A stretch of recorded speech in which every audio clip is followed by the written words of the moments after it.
헤어진 분들이 주시는 단골 질문들이 있죠. 이 사람이 헤어지자 해놓고 이렇게 카톡 보냈는데 무슨 의미가 있을까요? 카톡 프사가 이렇게 바뀌었는데 이건 또 무슨 의미일까요? 아직 인스타를 정리 안 했던데 어떤 의미가 있는 거죠? 등등.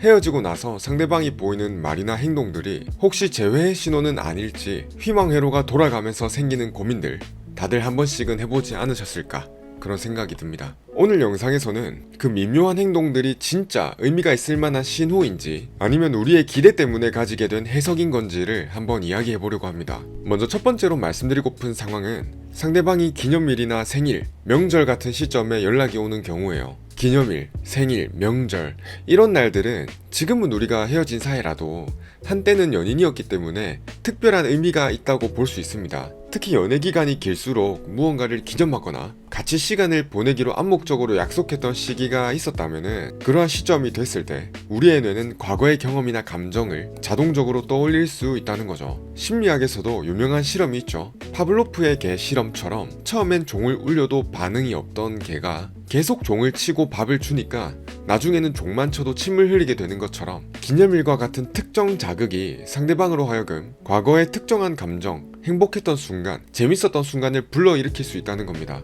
그런 회상에 그치지 않고 이런 시기적인 이벤트를 활용해서 나한테 연락까지 오는 거라면 조금은 재회를 기대해볼만 할 수도 있다는 거죠. 하지만 상대방의 말 하나, 행동 하나에 조심스러운 우리 입장에서는 상대방이 먼저 연락 온 게 겉으로 보기엔 단순한 인사 같을 수도 있고 큰 호감 없이 괜히 헛헛한 마음에 찔러보는 걸 수도 있겠고 정말 재회를 바라는 걸지도 모른다는 여러가지 가능성이 떠오를 겁니다. 그래서 사실은 더 따지고 보면 연락이 왔다는 그 액션 자체보다는 상대방이 보낸 내용이 어떠했는지가 더 중요합니다. 우선 본인이 더 이상 재회는 하지 않을 거라 했던 사람이 먼저 연락이 온 것만으로도 최소한 나에 대한 호기심 정도는 있다고 생각할 수는 있겠죠. 하지만 이 연락이 딱 가벼운 인사나 안부만 던지고 끝났거나 시덥잖은 얘기만 나누면서 별 진전 없이 사라졌다면 그냥 내 반응을 떠보려 했다거나 단순한 향수일 가능성이 높습니다. 몇몇 이기적인 사람들은 내가 본인을 여전히 그리워하는지 확인함으로써 스스로의 자존감을 충족하려는 그런 심리도 있거든요. 또 실제로 내가 거기에 호응해주면 자존감이 채워지기도 하고요. 그렇기 때문에 상대방이 먼저 연락 왔지만 대화의 내용에 딱히 알맹이가 없이 이어진다면 강아지처럼 꼬리를 흔들면서 반기는 내가 되려 더 적극적인 모습을 보이지 않아도 괜찮습니다. 반면에 상대방이 나와의 대화를 계속 이어나가려고 한다거나 전화나 만남에 대한 얘기를 한다면 어떨까요? 상대방이 아직 이 관계를 다 정리하지 못했고 헤어진 게 결국은 후회가 됐기 때문에 연락이 왔을 가능성이 높습니다. 이때는 가능한 만남까지 유도해야 합니다. 사실 단기간 내로 금세 재회가 되는 게 아닌 이상 대부분의 재회는 최소한 전화나 만남이 이어진 다음에 되는 경우가 압도적으로 많습니다. 때문에 대화는 이어나가지만 겉도는 얘기만 주고받다가 텐션을 잃기 전에 만남까지 이어지는 게 훨씬 낫다는 거죠. 그래서 상대방도 대화에 적극적인 모습을 보인다면 내가 먼저 만남 제안을 해보셔도 괜찮습니다. 이런 경우라면 단순히 찔러보기라든지 외로운 밤에 갑자기 내가 생각나서 연락을 한 게 아니라 재회의 신호가 될 수 있으니까요. 다음으로 두 번째로 말씀드리고 싶은 재회의 가능성이 높아 보일 수 있는 상황은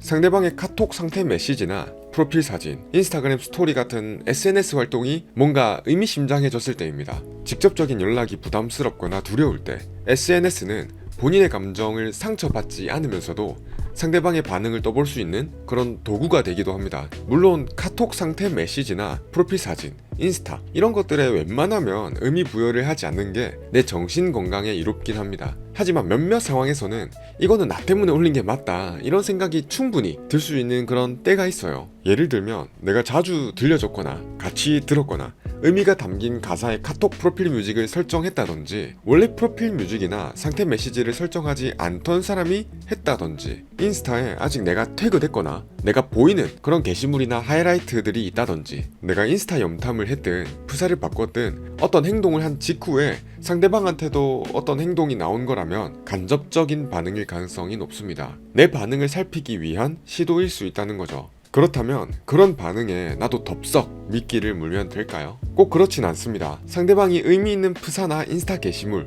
이런 것들을 올렸다고 하더라도 냉큼 연락하기 전에 신중하게 생각해봐야 될 게 있어요. 그건 바로 우리가 어떻게 헤어졌느냐입니다. 상대방한테 권태가 와서 헤어졌는지, 나와의 미래가 더 이상 그려지지 않아서 헤어진 건지, 그런 것들을 고민해볼 필요가 있습니다. 만약 상대방한테 권태가 와서 헤어진 거라면 어떨까요? 꼭 권태가 아니어도 감정이 떨어져서 헤어진 거라고 해보죠. 이 말인 즉슨 나에 대한 이성적인 가치가 낮아졌다는 겁니다. 냉정하게 말해서 여자로서, 남자로서 끌리는 그런 매력이 많이 떨어졌다는 거죠. 그래서 헤어진 건데 상대방이 뭔가 아쉬워서 은근슬쩍 나에게 어떤 티를 내는 행동을 한다. 그리고 이때 내가 덥석 그 미끼를 물어서 연락을 한다면 어떨까요? 상대방 입장에서는 나의 행동들이 예상한 행동이 되는 겁니다. 그리고 이렇게 생각하겠죠. 역시나 얘는 아직 나를 못 잊었구나. 바로 반응이 오는구나. 그렇게 생각이 들게 되면 애초에 나와 헤어진 이유였던 이성적인 끌림의 하락, 즉 이성으로서의 가치가 높아질지 낮아질지 그거를 한번 생각해 본다면 그 결과는 뻔하죠. 내 가치를 높이는 행동은 아닐 겁니다.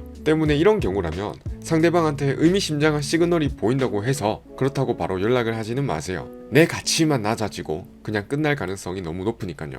상대방이 그냥 심심해서 찔러보고 싶다거나 내 반응만 보고 자존감을 채울 못된 그런 심보가 아니라 진지한 마음이라면 본인이 먼저 직접적인 연락이 올 거예요. 본인이 모질게 헤어지자고 한 거니까요. 반면에 감정이 떨어진 것보다는 자주 다퉈서 내가 상대방한테 실망시킨 게 있어서 서로 안 맞는 부분이 계속 충돌해서 이런 미래 가능성, 즉 감정의 문제보다는 앞으로 연애하면서 생길 감정 소모랑 결국 헤어질 사이가 될 것 같다는 부정적인 미래를 예측해서 이별한 경우라면 어떨까요? 이런 경우라면 가벼운 마음에 찔러봤다기보단 본인도 나한테 마음이 있기는 한데 먼저 적극적으로 연락하기엔 두려운 마음이 있거나 본인이 먼저 연락해서 잘 되면 결국 달라질 게 없다는 생각을 하고 있어서 보이는 그런 소심한 행동일 수 있습니다. 이런 경우라면 일주일 정도 지켜보다가 내가 먼저 연락해보셔도 괜찮습니다. 상대방도 내 연락을 내심 기다렸거나 기대하고 있었을지도 모르거든요.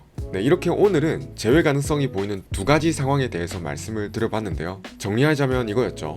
첫째, 특정한 연휴, 기념일 이런 날들에 연락이 온다든지, 둘째로는 SNS나 프로필에 나를 보라고 올린 듯한 어떤 이미지나 글을 올린다든지 이런 상황들이 있겠습니다. 하지만 이러한 시그널에 반응할까 말까 고민하는데 가장 중요한 거는 앞서 말씀드린 것처럼 내가 어떻게 헤어졌는가를 파악하는 거였어요. 상대방이 나에 대한 감정이 떨어져서 헤어진 건데 상대방이 던진 미끼에 덥석 물면 내 가치가 회복되긴 쉽지 않을 테고, 반면에 감정보단 미래 가능성이 낮아졌는데 상대방이 던져본 미끼를 물지 않는다면 상대방은 고민하다가 마음을 접을 수도 있겠죠. 그렇기 때문에 재회를 원한다면 지난 연애, 상대방의 심리를 냉정하게 제3자의 시선에서 고민하고 분석해보는 시간이 반드시 필요합니다. 그렇게 객관적인 시선으로 바라보기 위해서 종이에 글로 써보시거나 가까운 지인한테 조언을 구해보셔도 좋고 전문가에게 도움을 구해보셔도 좋겠습니다. 오늘 말씀드리고픈 내용은 여기까지였고요. 냉정한 관점에서 도움을 얻고 싶으신 분이라면 영상 하단에 고정 댓글을 참고해보셔도 좋겠습니다.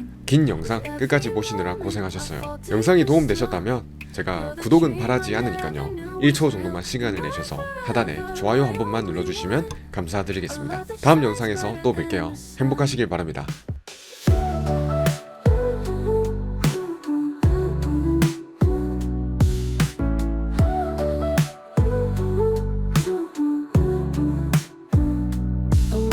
down when you are near.